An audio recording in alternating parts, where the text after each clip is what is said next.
And we are live. What's going on, people? This is Mark, and I have Jules back with me, and we're going to be bringing you guys our review for Dragon Ball Z: The Kai, the final chapters, episode 4. The Kai. What? You said Dragon Ball Z: The Kai. I'll have to review the footage afterwards. The preview point. No, you won't. So, Jules, you wanna talk about Kai episode 4? It was that good, huh? It starts off pretty good. You know, Gohan, Goten checking out their little friend. What was his name again? I think it was a Chibi or something like that. Some dinosaur. It was it's basically a baby pterodactyl or something like that. Yeah, and then Gohan finds out it was taken by some circus owner. So Gohan just puts on his Great Saiyaman outfit. And Great Saiyaman! Shut up! So he goes on to rescue. Yeah, you better be sad. As he walks away inside with his head out there low. So Gohan goes to Gohan goes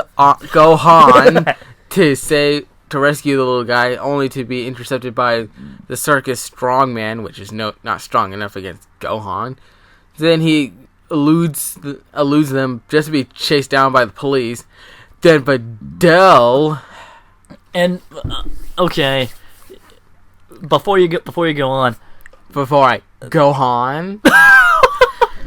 But yes, before you go on. But the thing that interests me though is the fact that after Gohan eludes the police, like George was saying, Videl actually apprehends him, and he said, well, she doesn't apprehend him, but she tracks him down. She tries to apprehend him and tries to find him, and all of a sudden the Chibi's the Chibi Pterodactyl's mom and family come and try to rescue him, and basically essentially what happens is Gohan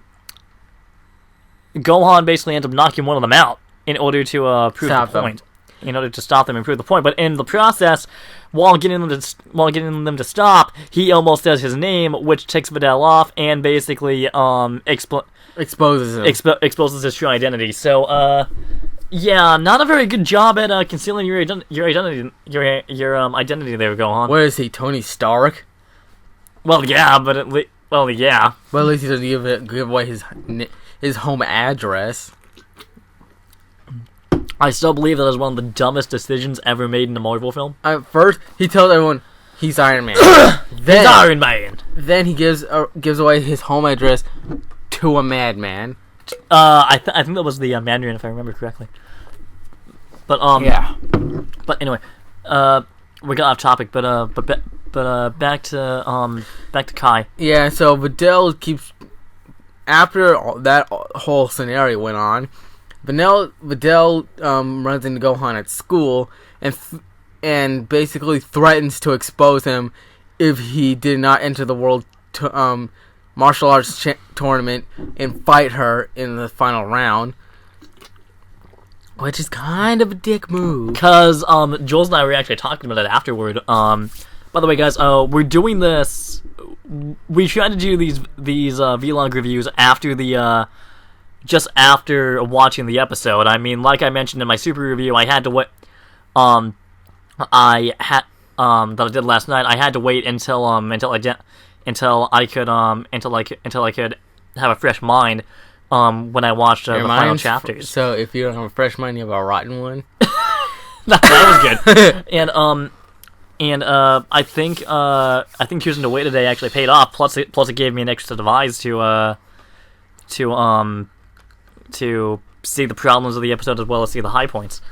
But the cool thing though is Goku actually makes a cameo appearance at the very end. Yeah, where he tells everyone that he can get one day to come back and help and just like participate in the tournament himself. After hearing Vegeta was going to participate in the tournament himself.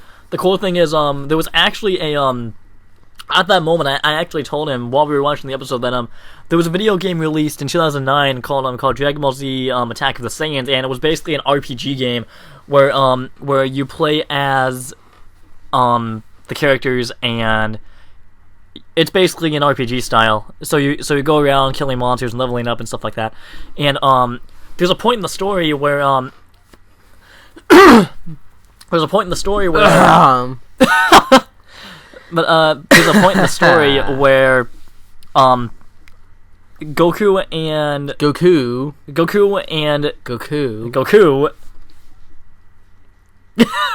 but Goku and the Z Fighters are basically trying to find the Dragon Balls, to bring Goku back to life. And all we saw in the anime was, they didn't have the Dragon Balls to bring Goku back. Goku tells them to get the Dragon Balls and bring him back, and then all of a sudden they get the Dragon Balls. In the game, you actually get to see how they get the Dragon Balls, because Fortune Teller Baba actually allows Goku to come back for a day, although it's kind of just for the amount of time it takes the player to find the Dragon Balls, but it allows you to level up Goku to level 100 if you want.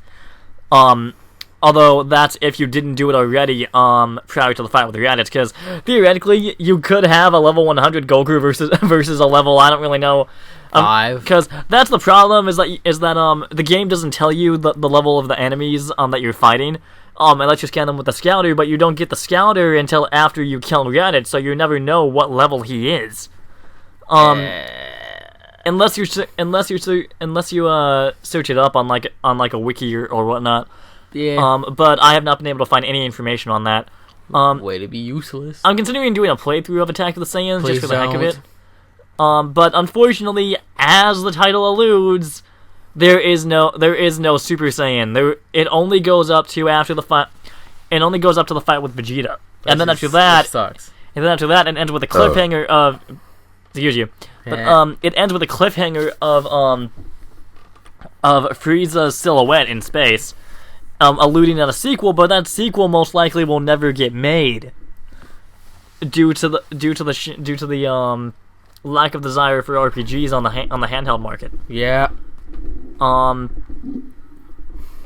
But the thing that I find most fascinating, though, is the fact that, because I'm really curious to see how they're going to do the Goku versus Majin Vegeta eventual fight, because you see it in the intro. You see them fighting in the intro. That's the very first thing that you see. Fight it out. But yeah. So in my opinion, kind of the final chapters is the future for it is looking pretty good. The voice acting is on point. I also love the Great Saiyaman's voice. A Great Saiyaman. I just love it so much. Why don't you since you love it so much, why don't you just marry it? Shut up. But the thing is, I can't, because, like I said before, I'm really wondering how Schimmel and Sabat are going to handle those episodes with the Goku versus Majin Vegeta fight, because in the original dub, the fight was really, I don't want to call the dub amateur, because by that point they were already getting into the characters, and they'd become comfortable in the roles, but I'm curious to see what the Kai version will have to offer when they actually get to that point. Yeah. What are your expectations? A lot of screaming. A lot of screaming. Super Saiyan 3 scream? Super Saiyan 3 scream. But both he and I have been wondering how they're going to approach a Super Saiyan 3, because Super Saiyan 3 is actually one of my favorite transformations in the entire franchise. Yeah, he wishes he had long, golden, flowing hair. Hey, so do you. Yeah, I know. Can you imagine what would happen if Goku had facial hair? Oh, long, flowing mustache. And beard. Well, hey, they eventually do get beards in Super. Maybe, yeah, why maybe do if they you win just Super Saiyan why didn't they 3. keep them? I don't know. Speaking of which, that kind of contradicts what Vegeta says in Kai, because Vegeta and I think in Z, Vegeta states, I think it's in the Cell Saga, Vegeta state after he and Trunks come out of the time chamber, he says that a Saiyan's hair does not get shaggy or long; it remains its regular length from the day that he's born. But that's only true for pure Saiyans. It's not true for half Saiyans. But that doesn't excuse the fact that Goku and Vegeta somehow get beards in Super. Well, I guess he only meant the hair that grows on the top of their head. And I don't think he actually meant facial hair. The thing is, because, well, then why didn't we see any facial hair for them before? I guess. I mean, the only time that we saw facial hair for Vegeta was in GT, and while GT is considered non-canon by a lot of people, except for, well, me. We can't be friends anymore. I can't do videos with you anymore. But, I mean, I am well then, sir.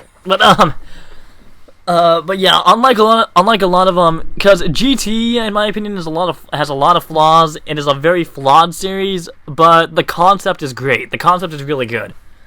It's really good, and honestly, dude, put your finger down. Because look, because to be completely honest, if GT was made canon, people would have liked it.